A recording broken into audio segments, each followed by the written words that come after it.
Olá, queridos irmãos. Estamos iniciando mais um programa Atualidade Espírita aqui na nossa TV Zoom. Que possamos todos ficar nas vibrações desse nosso amigo de todas as horas, o nosso Mestre Jesus. Nosso programa tem por finalidade a divulgação da doutrina espírita codificada por Allan Kardec. Lembramos que o programa Atualidade Espírita é uma realização do 8º Conselho Espírita de Unificação, que agrega 21 casas espíritas em Nova Friburgo e região. Hoje nós temos o prazer de receber pela primeira vez no nosso programa o nosso irmão e companheiro, André Luiz Souza Rodrigues, do Grupo Espírita Fraternidade Paulo de Tarso, em Laranjais. Olá, André, seja bem-vindo aqui ao nosso Atualidade Espírita. Mônica, a alegria imensa, você nem pode imaginar, de ter sido convidado por uma oportunidade como essa. Eu sou de Laranjais, o 2º distrito de Itaocara, sou presidente do Grupo Espírita Fraternidade Paulo de Tarso, e é uma oportunidade muito grande da gente conseguir levar ao ar um programa como esse, através dessa doutrina que nos ensina a amar a vida, valorizar o próximo e, principalmente, aprender a cultivar em todos nós a oportunidade que a vida nos dá em cada encarnação de nos conhecer profundamente. O nosso conhecimento precisa passar constantemente por uma manutenção.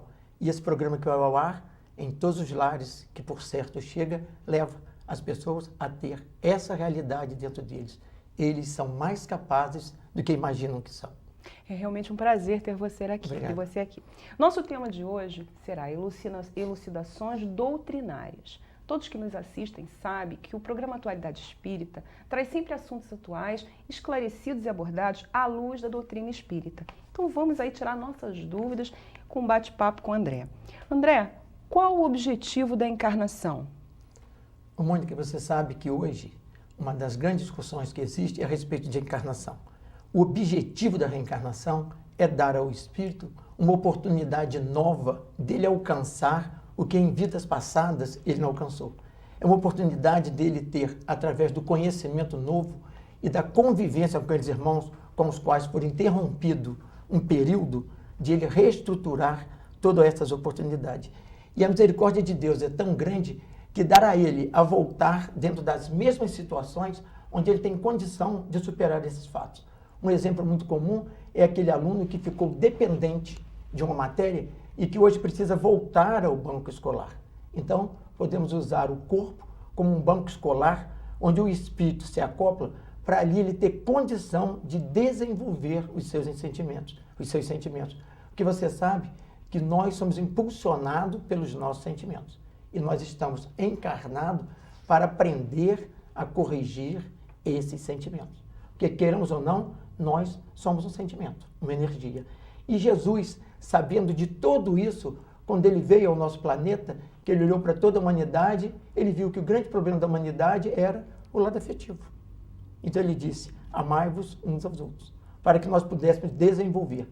E a misericórdia de Deus nos proporciona isso, encarnarmos para isso. E ninguém pode dizer que a encarnação é uma coisa que não existe. É a lógica. Se não fosse a encarnação, nós não teríamos hoje o progresso que nós temos. Então, nós encarnamos de acordo com a necessidade da nossa evolução. Nascemos no lugar certo, no espaço certo, para que nós possamos desfrutar na encarnação também de virtudes e conquistas de vidas passadas. Porque muitos irmãos nossos dizem que encarnar é para sofrer. Eu tirei do meu vocabulário a palavra sofrer e castigo. Encarnar é a oportunidade de rever situações que ficaram pendentes e que agora precisam passar por essa melhora. Porque somos nós que vamos construindo o nosso amanhã. E as reencarnações são soma. Então nós precisamos aprender a ser multiplicadores dos nossos bons sentimentos para que amanhã nós possamos fazer o quê? Aproveitar as situações que nós corrigimos agora. Porque a vida é eterna. O que se modifica são as situações. Então, nós reencarnamos para modificar essas situações, quando em vidas passadas, você sabe isso, o ser humano, apesar de ser um ser racional, é um ser ocioso. Tudo que nós pudermos deixar para o amanhã, nós deixamos. Tudo que nós pudermos adiar para o amanhã, nós adiamos. Isso é geral. Então, o próprio livre-arbítrio que nós temos está nos proporcionando ser ociosos. Então, encarnar é uma oportunidade da gente aprender a fazer o quê? A equilibrar o nosso livre-arbítrio. Porque nós, por incrível que pareça, ainda somos um ego vestido de carne. E por isso, nós temos uma facilidade muito grande de nos envolver em determinadas situações e permitir que sentimentos nossos que não deveriam vir à tona, venham à tona. Então, encarnar é uma oportunidade da misericórdia de Deus para que nós possamos realmente retornar ao caminho onde nós deixamos tudo aquilo que era necessário, nós temos alcançado nessa encarnação. Que nos levará à evolução. Que nos levará à evolução. A evolução substitui aquilo que você deixou parado. Então, as dificuldades nos fazem procurar o progresso. Então, você veja que encarnar, quando nós temos alguma dificuldade na encarnação, é porque temos a necessidade de procurar o progresso. Veja que nós encarnamos para fazer o quê? Nos afinizar com aqueles com os quais nós não somos muito afins, mas que temos débito. O nosso débito está naqueles que nós ainda não amamos e não naqueles que já amamos. Então, nós reencarnamos para voltar a conquistar aquele espaço que nos pertenceu e, por falta de administração, nos permitimos perdê-los. Então, reencarnar é adquirir uma oportunidade de conquista. Quantos esclarecimentos numa só pergunta. É. Coisa boa. André, diz pra gente por que determinadas pessoas, em algum momento de suas vidas, abandonam suas religiões? Isso é muito comum em todas as religiões. Por quê? Porque o homem quer mudar as situações, mas não quer se modificar. O homem quer corrigir o erro, mas não quer modificar as suas falhas. O homem quer tratar do efeito, mas não quer tratar da causa. Então as pessoas vão às religiões em busca de uma solução que cabe a eles solucionar. Existe uma coisa muito comum que diz assim: o solo permite que a árvore fixe raiz nele, floresça e dê fruto. Mas cabe a ele fazer tudo isso. Então, as doutrinas nos ensinam isso. Nós vamos à doutrina, ela nos permite que nós possamos fixar raízes nela. Agora, florir e frutificar, cabe a nós. Então, quando as pessoas vão na religião e encontram aquilo que ela quer, talvez seja apenas para tratar do efeito e não para tratar da causa. Então, nós precisamos ir à doutrina para tratar da causa que nos levou à doutrina. E no mundo material nós fazemos isso. Nós vamos ao médico para buscar o remédio para a dor. E quando ele nos convida a fazer uma série de exames para ver aonde está a causa da dor, nós fugimos do médico.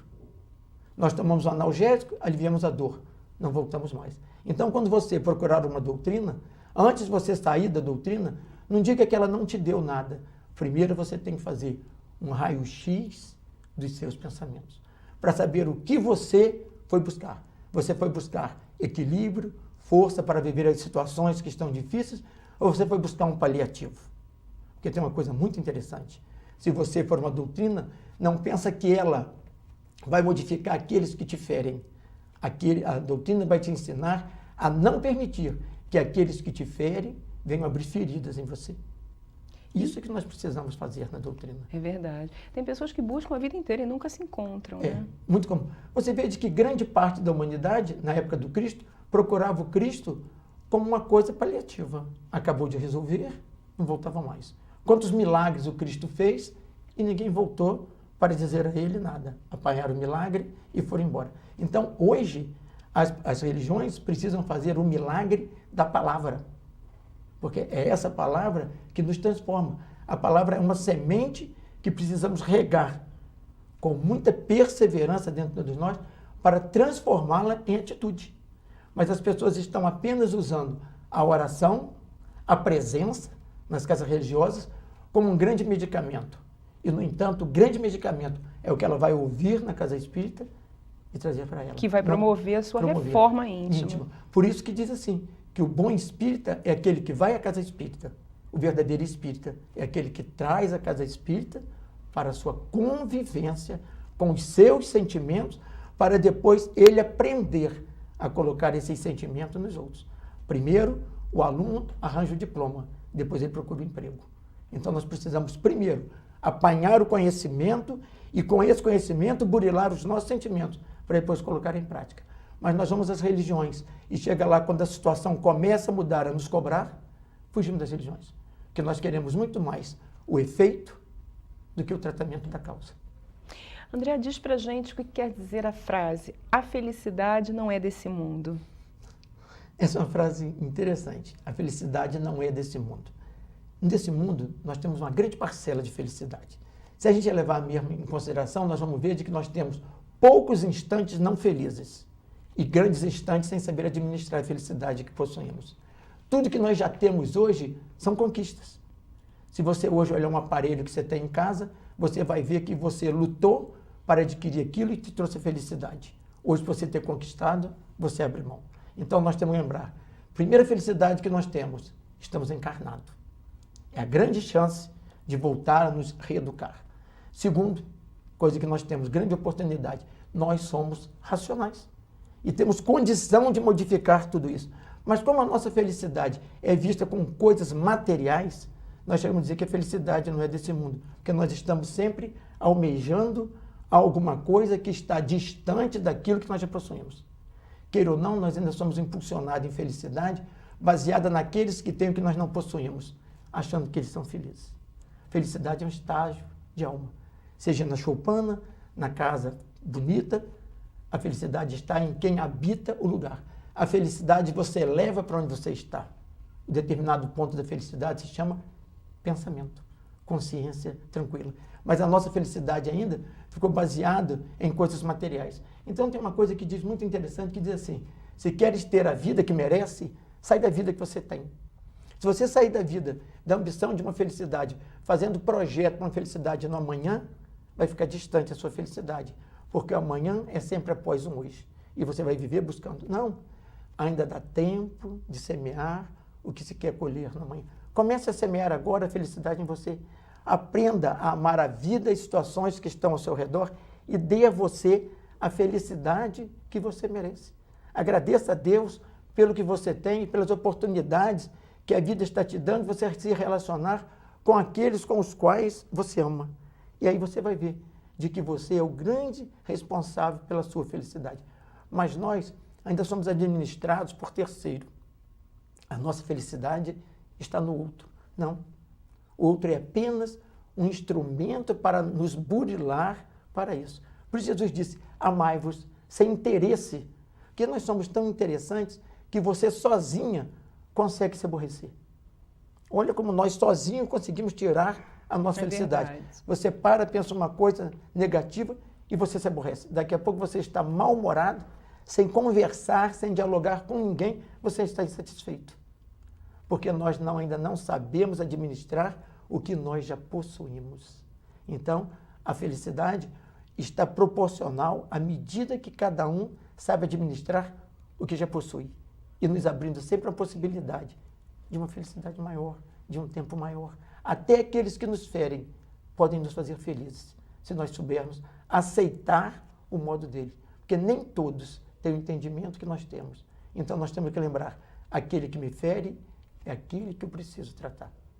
Seria tão bom se as pessoas percebessem que a felicidade reside nas pequenas coisas, porque tem pessoas que colocam a felicidade tão longe de si, passam uma vida inteira buscando a felicidade, nunca alcançam. Os pais fazem muito isso, dizem a felicidade, quando meus filhos crescerem, nós vamos ser muito felizes. Quando eles se formarem, nós vamos ser muito felizes. Eles crescem, formam e o que acontece? Vão tocar as vidas deles, que nós somos almas, cada um independente, aí a gente diz assim, dei tudo a eles e eles me deixaram. Não. Você programou para eles um mundo material. Se você tivesse programado para eles um mundo espiritual, você tinha dado a eles a felicidade do conhecimento. Porque o conhecimento é a grande felicidade que nós temos de nos sustentar no nosso dia a dia, em todos os lugares onde nós estivermos.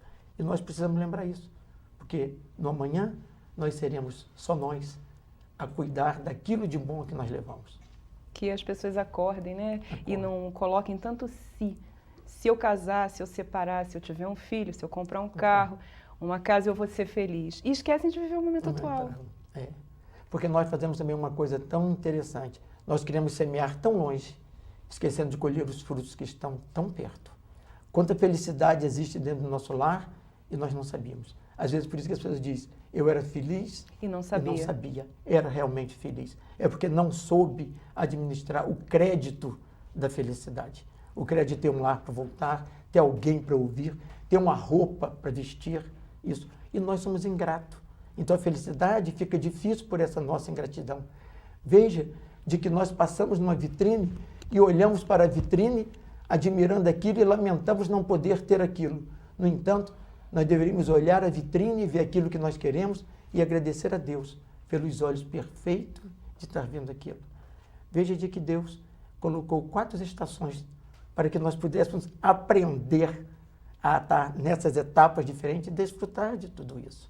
Então você vê que quando chega o inverno, que nós procuramos agasalhos quentes, é a mesma coisa. Quando chega a dificuldade, nós precisamos procurar o agasalho quente do conhecimento para nos sustentar naquele momento difícil.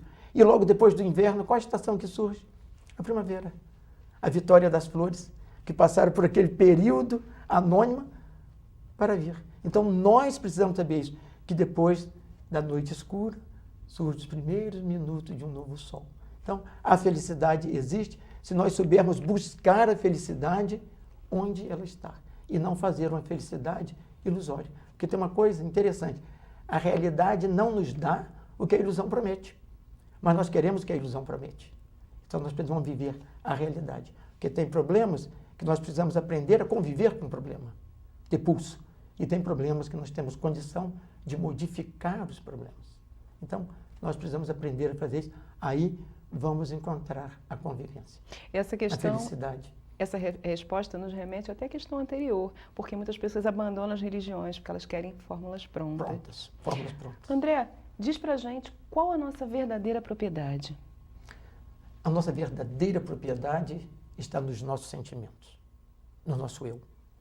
Não está nas escrituras, na carteira de identidade, no CPF, porque tem uma coisa muito interessante. Ao fazermos a passagem, ao chegarmos no mundo dos espíritos, eles não nos perguntam o que nós temos, mas o que nós trazemos. E ao não perguntar o que nós trazemos, nós esquecemos a escritura cá embaixo, não botaram a escritura na gente. Nós esquecemos o CPF, a carteira de identidade, aqui embaixo. E até o que mostra lá em cima, a nossa carteira de identidade, o nosso CPF, são as nossas cicatrizes. Porque elas mostram as vitórias que nós tivemos em cima das feridas que nós criamos. E essas feridas não são as feridas que doem na matéria, são as feridas que doem no espírito. Porque a ferida que dói na matéria vai ficar na matéria. Então, nós somos dono e proprietário dos nossos sentimentos. Nos nossos sentimentos tem um currículo feito através das nossas atitudes, dos nossos atos, dos nossos sentimentos. Aí sim, quando me perguntar o que nós trazemos os bons sentimentos. Porque são eles que nos dão crédito para a próxima reencarnação. São eles que nos perguntam o que nós seremos capazes de fazer na nossa próxima reencarnação. Porque você vê, no mundo material, sempre que alguém procura um emprego, a pessoa diz assim, qual é a carta de apresentação? O que você sabe fazer? E nós, por incrível que pareça, estamos igual aquela pessoa de que estamos no primeiro emprego. Apenas vimos alguém fazer, mas não sabemos como é que faça. Então, os nossos sentimentos são as nossas grandes propriedades, onde nós temos condição de nos expandir. Mas ainda existe dentro de todos nós uma expansão enorme não ocupada pelos nossos sentimentos. Você acha que os nossos maus sentimentos, quando nos procuram, estão felizes? Eles estão muito tristes. Quando os nossos maus pensamentos nos procuram, é que nós precisamos tratá-lo. Quando chegar em você um sentimento negativo, ele não veio te ferir, ele está te pedindo, pelo amor de Deus, trate de mim. Você acha que o ódio está feliz em ser ódio? A raiva está feliz em ser raiva? Eles não têm futuro.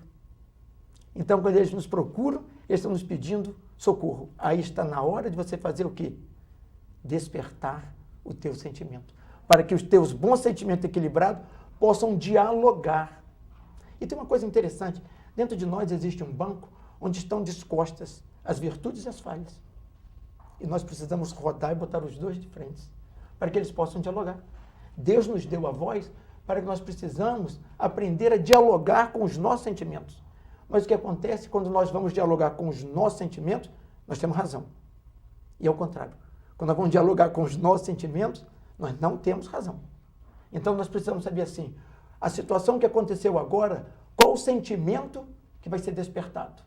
É ódio? Você está desequilibrado. É raiva? Você está com ciúme? Você está com inveja? Então você tem que saber qual o sentimento compatível àquilo. Não existe no popular aí dizer que veneno, mordida de cobra, veneno de cobra. Se veio o ódio, o amor.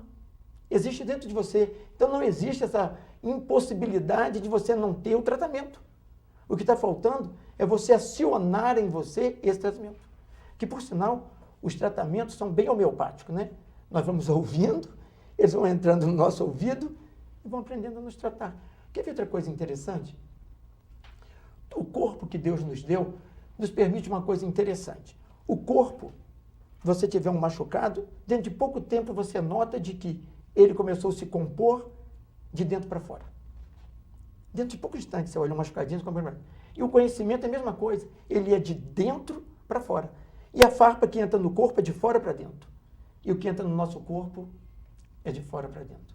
Então nós vamos permitir que o conhecimento entre para que nós possamos ir permitindo nos germinar nessa situação.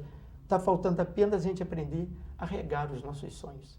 Saber regar os nossos sonhos. E aí, quando os nossos sentimentos negativos nos procurarem, vamos se sentir felizes, porque como é bom quando alguém nos ensina um caminho. E Jesus é esse caminho.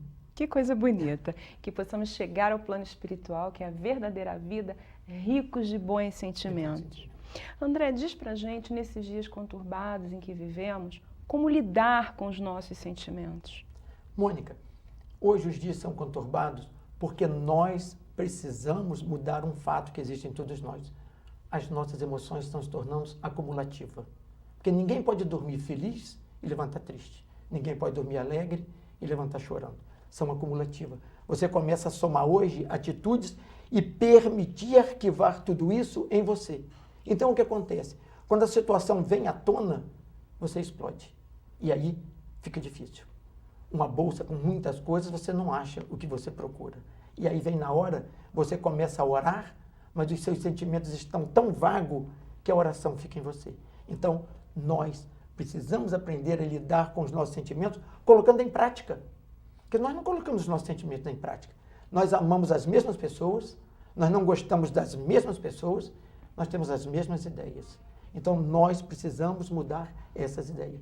E o nosso conhecimento está ficando igual aquele livro. Ele tem muito conhecimento, mas você não desfolhar, você não tem sabedoria. Então, nós precisamos aprender a desfolhar esse livro do conhecimento que nós possuímos, porque é esse conhecimento que nos sustenta. E aí, quando nós tivermos acumulado em todos nós o conhecimento da verdade, a vida é assim. As dores me proporcionam reflexão. E também a reflexão me proporciona buscar onde está o conhecimento para tratar disso. Porque tem uma coisa muito interessante. Nós colocamos muita culpa nos espíritos, que os espíritos interferem, atrapalham a gente, esquecendo de que somos nós que buscamos esses irmãos para nos atrapalhar. Tem uma coisa muito interessante. Nós temos uma senha mental, sabemos disso. E às vezes a espiritualidade inferior busca o nosso pensamento, porque sabe onde estão as nossas falhas, para nos trazer um pensamento negativo. E nós somos como celular. Estamos ocupados ou fora de área. A senha volta. E nós fazemos o mesmo. Quando pegamos o celular, procuramos para ver assim, vamos ver quem ligou para mim? Então, quando um pensamento negativo volta, nós voltamos ao encontro dele para chamar. Os nossos pensamentos ainda têm muitas nódoas que precisam passar por muitas reencarnações para passar no tanque da vida, para ser lavado. Que possamos colocar tudo em prática que já sabemos. Muito. Que isso Como nós sabemos, é apenas muita que não coisa. colocamos em prática. Exato. Felizes daqueles que sabem e são perseverantes para nos mostrar de que nós somos capazes. Na realidade, nós viemos preparados para a vitória quando encarnamos. O que nos falta é a determinação e a força de vontade. Mas nós ainda vamos um dia, estamos caminhando para lá, para encontrar essa evolução que já existe dentro de todos nós. Se Deus nos deu o livre-arbítrio e Jesus veio nos traçar um caminho, a cartilha do amor, porque Jesus é o percurso entre o homem e Deus, então por que não caminhar? Se ele disse, vinde a mim, mas nós queremos ficar de pé, mas não queremos caminhar. Mas Jesus sabia isso, vê quando Jesus olhou para Lázaro, ele disse, levanta. Quando ele olhou que Lázaro só ficou de pé, ele acrescentou depois, sai para fora. Porque senão nós vamos fazer e fazemos nas religiões. Ficamos de pé, mas na hora de caminhar, não queremos.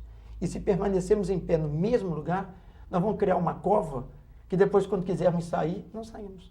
Nós fazemos isso. Nós começamos a visitar os amigos e dentro de pouco tempo dizemos, hoje eu não vou lá não, né?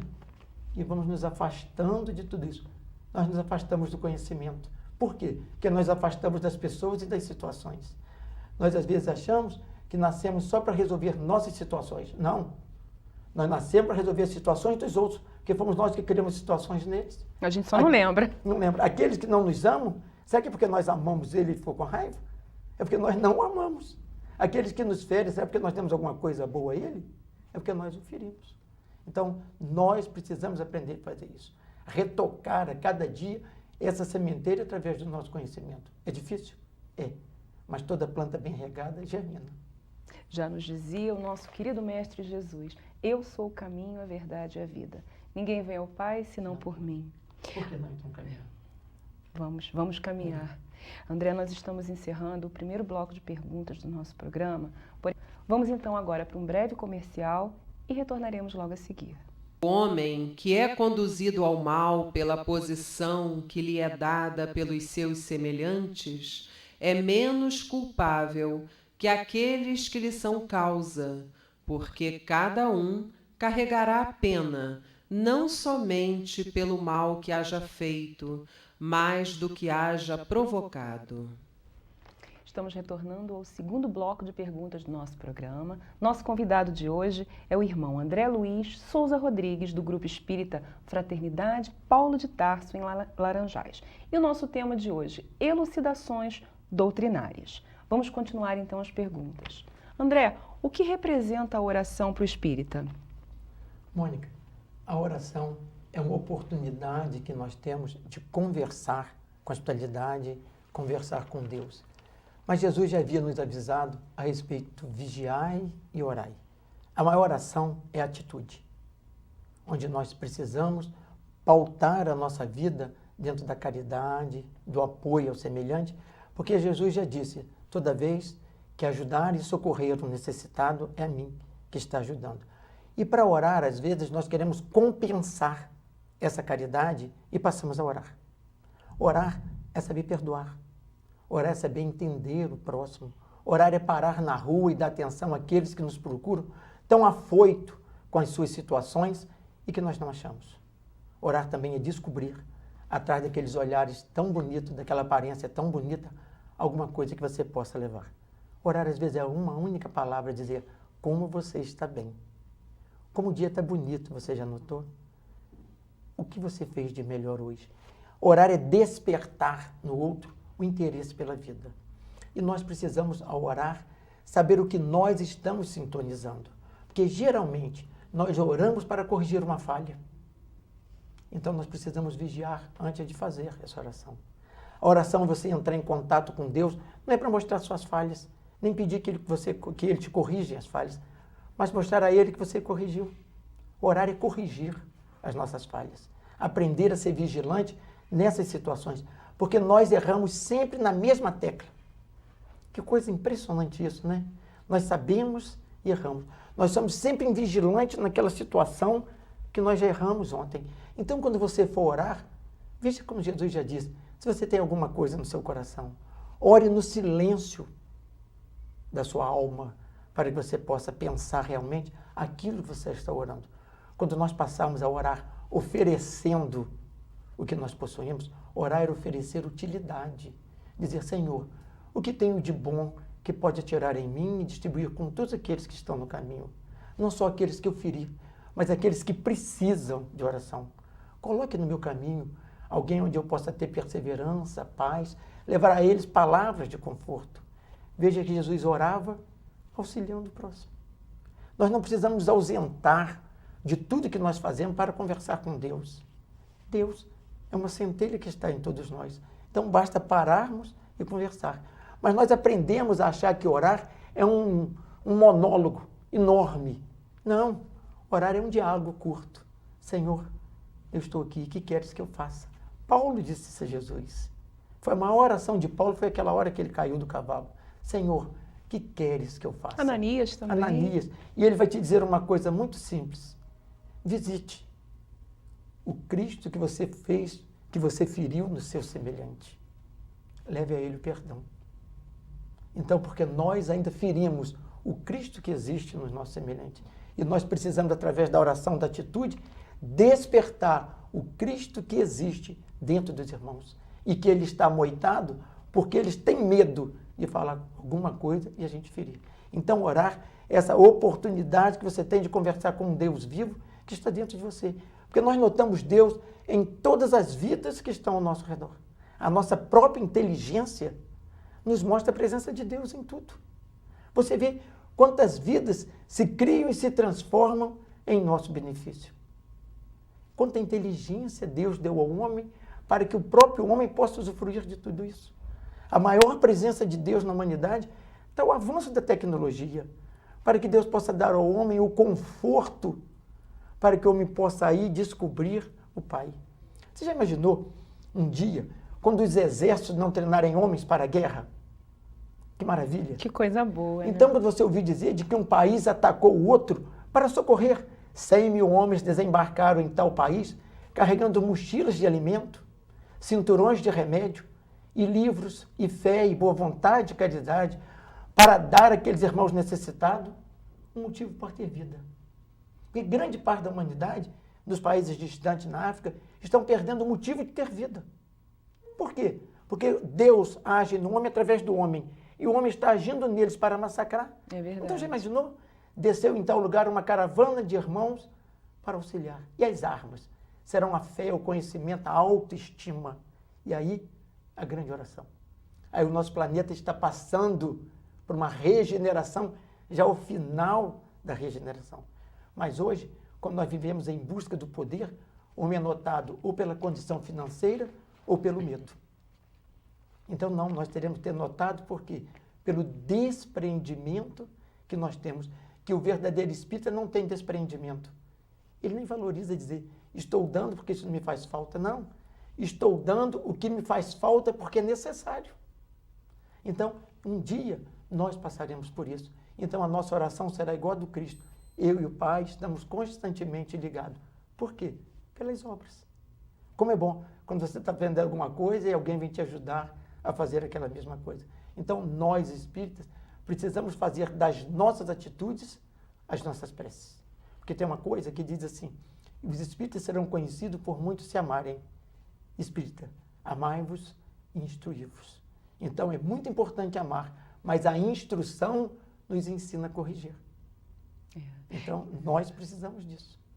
Que possamos transformar as nossas vidas numa constante oração. Oração de agradecimento. Onde você estiver, você tem 1000 motivos para agradecer a Deus por tudo, até pela dor. Se não fosse a dor, nós não teríamos procurado as religiões. Então, a dor ainda é a grande campainha a nos ensinar Uma a professora. orar. Dizem que a dor ensina a gemer. É verdade. Então, a dor nos ensinou a procurar isso e nós precisamos disso. Porque nós precisamos aprender a nos educar. Veja de que a didática hoje ensina o professor a ver onde está no aluno a deficiência para ensinar aquele modo mais fácil de ele alcançar a matéria. Então, nós precisamos descobrir em todos nós onde estão as nossas deficiências para que nós possamos aprender a nos lecionar aquilo que nós queremos. Aí a gente pensa da seguinte maneira, então se eu parar de encontrar as pessoas que me ferem, eu vou melhorar? Não. Não é botando nem a mochila no chão, nem parando de caminhar, que você vai diminuir o percurso que você tem que fazer. É o contrário. É você arranjar um modo de ver nele onde está o bom tempo. Então você não consegue ver a semente se não partir o fruto. Parte o fruto do teu conhecimento para dar a ele as sementes que você tem. Que bonito. André, diz pra gente, somos todos iguais, apenas diferentes em atitudes? Somos todos iguais, apenas diferentes em atitudes. Porque nós somos criados simples e ignorantes. Olha a bondade de Deus. Todos iguais. E daí, todos nós temos para as conquistas do nosso instinto, fomos nos transformando em sentimento, fomos dando uma proporção ao nosso livre-arbítrio cada vez maior, e através desse livre-arbítrio, nós, impulsionados pelas ilusões, começamos a seguir caminhos diferentes. Entramos por atalhos. E o que aconteceu? Tudo isso ficou no arquivo da nossa mente. Então, o que acontece? Diante de situações que nós encontramos hoje, nós nos embaraçamos e temos situações diferentes. E é esse mesclado de situações diferentes que um proporciona ao outro a ensinar. Cada um tem uma aptidão para ensinar uma coisa ao outro. Como todos esses que têm aptidões, têm falhas que precisam serem corrigidas. O mais difícil é ensinar aquele que se acha saber muito de que ele precisa aprender. Então, toda vez que nós formos corrigir alguém, nós temos que nos ensinar. Toda vez que você for ensinar alguém, você tem que aprender. Então, nós somos diferentes nesse posicionamento. Ninguém nasceu com alcance diferente um do outro. Nós nascemos todos com as mesmas possibilidades de progresso. Apenas fomos ociosos. Apenas nos envolvemos em situações que não deveríamos. E que agora temos esse grau de diferença. Por isso que existem estágios diferentes onde nós precisamos aprender. É aquele grande banco escolar onde todos sentem, todos eles são lecionados a mesma matéria, ao mesmo tempo, com o mesmo professor, e o aproveitamento é diferente. Por quê? Cada um quer uma coisa diferente.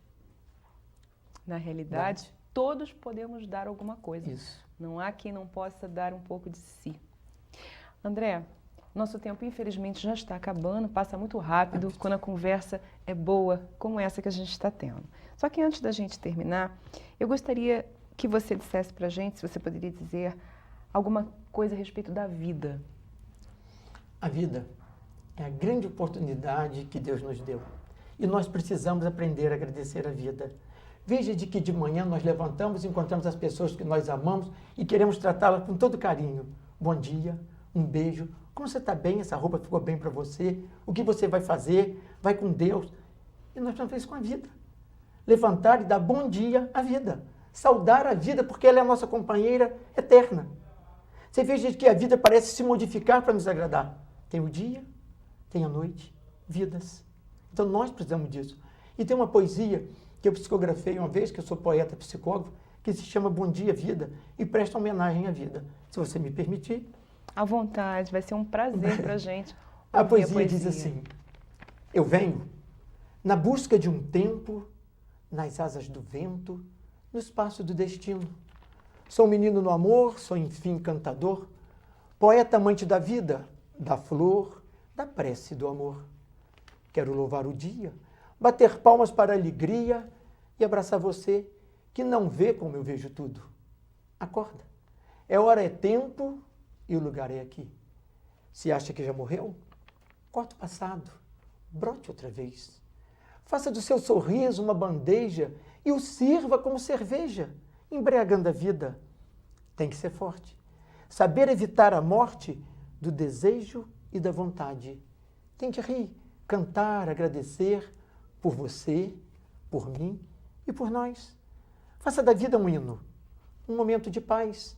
E quando o vento ventar, vai levar amor para todo canto. E no encanto, você vai só sentir felicidade. Seja mensageira da vida. Seja a porta amiga onde alguém descobriu a morada de uma outra vida. Palmas para a vida. Isso que nós precisamos fazer a cada amanhecer. Bater palma para a vida, agradecer as horas que nós achamos que foram embora e não foram. Foram buscar novas horas para todos nós. E veja que nada está sozinho. Quando a noite achou que estava sozinho, as estrelas se mostraram presentes para não ficar sozinho. Quando as horas acharam que morria, uma nova hora veio trazer. Quando a cova parecia bem escura, a semente começou a germinar, porque o sol do conhecimento começou a regá-la de esperança. Então vamos ser, não estrelas para brilhar à noite, mas o grande sol a clarear os nossos dias. Que coisa linda, André. O nosso muito obrigada, Nada. de todo o coração, de todos aqueles com certeza que estão nos assistindo. Que Deus continue lhe iluminando Nós todos. e amparando para que você continue divulgando dessa forma tão bonita esses ensinamentos que nos esclarecem e nos consolam. O nosso muito obrigada. Fazer o bem é fazer uma poupança para a eternidade. Faça o bem. Muito obrigada. E o nosso convite para você retornar outras vezes aqui no nosso Estou te Atualidade aguardando. Espírita. Nossa, muito obrigada. Eu que agradeço. Vamos então, meus irmãos, aos nossos informes finais. Será realizado no próximo dia 7 de novembro de 2010 o famoso Yakisoba no Laje, no Abrigo Amor a Jesus, que nós aqui tanto pedimos para todos não deixarem de visitar. Será realizado a partir das 12 horas, de 12 às 15 horas. Como sempre, vai haver muita música, muita diversão. Prestigiem, colaborem. O dinheiro será revertido para as obras assistenciais do Laje. O valor do Yakisoba será de R$ 8. Procurem os convites na casa espírita mais próxima ou lá mesmo no dia no Laje. Será realizado também o segundo encontro de arte espírita de Nova Friburgo, uma realização do 8º Conselho Espírita de Unificação. Vai ser realizado no dia 7 de novembro, no mesmo dia do Yakisoba, só que mais tarde, a partir das 15 horas, de 15 às 18. Então, com certeza dá para ir um e prestigiar o outro. Será realizado na Avenida dos Ferroviários, número 10, Duas Pedras, depois da Rodoviária Norte. O valor de R$ 5,00 dá direito a 2 pastéis e um refrigerante. Toda a renda arrecadada nesse encontro será revertida para a 32ª Comerge e o 16º ENEF, atividades que acontecem no período de carnaval. A todos vocês que ficaram conosco, o nosso muito obrigada, lembrando que Deus é um Pai de muito amor e bondade, que não desampara nenhum de seus filhos. Um beijo muito grande no coração de todos vocês.